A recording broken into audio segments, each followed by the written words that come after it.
While the PlayStation controllers have pretty much stayed the same in terms of the overall layout, including the sacred symbol buttons, the D-pad, and the inline analog sticks, even with the new addition of the touchpad, we did get a brand new button on the PS4 era of controllers with the DualShock 4, called, of course, the share button. And it looks like the DualSense on the PS5 will have a create button as well that is supposed to be, more for creation tools and different stuff like that, and really be an adaptation of the share button. But we did get some details about the PlayStation 5 camera that were not mentioned in the PS5 showcase, which I thought was kind of weird, but they were up here on the official PlayStation website on the PS5 section under accessories, and I did want to lay out some really cool stuff that they laid out here on the website if you guys were not aware about the PS5 camera. So without further ado, what's going on, guys? It is your boy TKD1 back here on PlayStation Source, and let's go over the PlayStation camera that you could purchase for the PS5.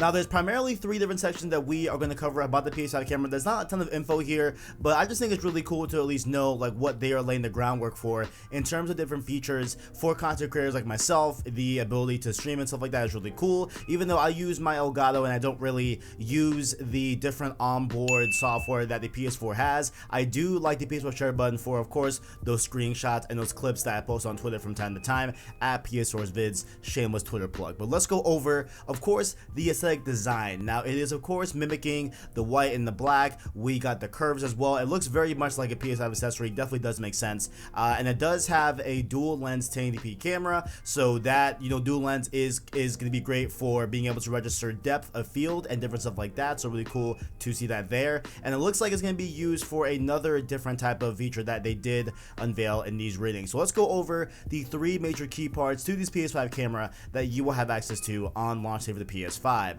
1080p capture. Capture yourself in smooth, sharp, full HD with the camera's dual wide-angle lenses as you live out your most epic gaming moments. Quickly create a recording or broadcast yourself and your gameplay with your DualSense wireless controllers create buttons. So that's pretty much, basic stuff. It's going to be 1080p. That's great. I'm saying that, and I know like some people were, trying to say that, with these dual lenses that like we'll get 4K. No, it's 1080p, and honestly 1080p is more than enough for a streaming webcam where your window is really small and everything. So overall 1080p is a great standard. It all works out well. Now, there's also a really cool built-in stand as well. You get the perfect shot with the HD camera's built-in adjustable stand. Its compact design allows it to be securely positioned above or below TVs, where you can fine-tune the angle to suit your setup. So I just thought this was really neat, just because it's not the biggest detail in the world, but I do appreciate when there is a webcam or a camera that has a very easy to use stand that you can get a lot of different angles with, like my Logitech C920. Big fan of that.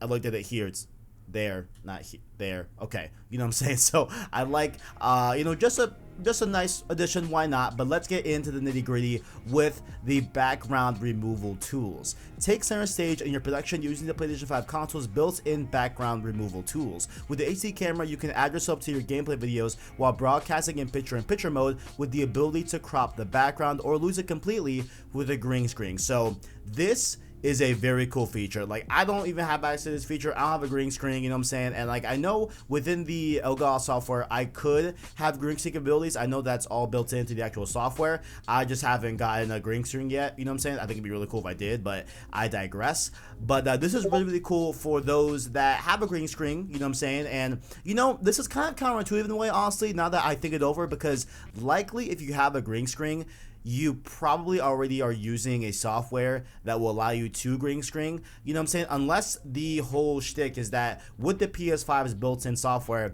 it's going to be like insanely easy to be able to get up and stream and do all the good stuff. But this is a little bit counterintuitive, honestly, because like, what I think would have been a great thing, obviously I'm just asking for like more pie in the sky stuff, but there are some new Logitech cameras that actually remove the background automatically without the need of a green screen. I know there's NVIDIA software that does that as well, so I think that would have been a great feature here, to make it more just consumer friendly and more just like you don't need a green screen to be able to background remove stuff. But it is nice to at least have this here. It's a very nice feature. I'm not going to hate on it, but it definitely seems a little bit counterintuitive to have a feature where you can remove the background on your streams, but you need a green screen to do that. And likely the people that are gonna get a green screen, and likely people that already have a green screen, are just using green screen capabilities on other software. But hey, it's pretty cool right there. Nonetheless, you can remove the background, you know what I'm saying, have that nice crisp looking face cam where it's just your body and that's it. Very cool addition, I will say so myself. Very odd that this wasn't even in the PS5 showcase. I think this would have been really cool. You know, and there's still like a lot of things that we still have to, you know about this console in terms of UI and the mini systems, and overall just of course this camera as well. How is it improve PSVR? Does it improve PSVR? All that stuff I'm sure will be answered coming in the future, of course, with a teardown from PlayStation 5 and different stuff like that. Not from PS, I keep saying from PS5, from PlayStation about PS5. PS5 is not its own entity, you know what I'm saying? But that's pretty much it, guys. Really short video. I just want to go over the camera because I think it's a really cool feature. I think there's a lot of cool stuff in here, and I know a lot of people are also buying the PS5 camera as well. I haven't purchased it yet. I probably won't purchase it, who knows, but if you want it, there's some details about it as well. And if you guys enjoyed, make sure to leave a like on the video, as well as hit subscribe to PlayStation Source to keep up with the latest and greatest in PlayStation. Down below, of course, you can find links to our different links, such as our Discord, our Twitter, as well as an Anchor link. That way you can listen to long-form content and podcasts. Format that, of course, being over to PS5, the weekly PS5 podcast dedicated to any and all things PS5, as well as a brand new Road to series that is in the works right now, guys. Get ready for it. The other Road to series cover your favorite PlayStation IP, so you can probably put some dots together and know what's coming up next in the tank for October. Much love to you guys, especially those that hit that join button or link below to become a member. Make sure to do that. You can get a $1 Prince tier or a $5 King tier to get access to exclusive emotes and channel badges, just like the homies Caleb Kaiser, Bashful Brody, and Owen himself, as well as the homie Iraq Knight. Much love to you, bros. Thank you all for watching, and as always, greatness awaits.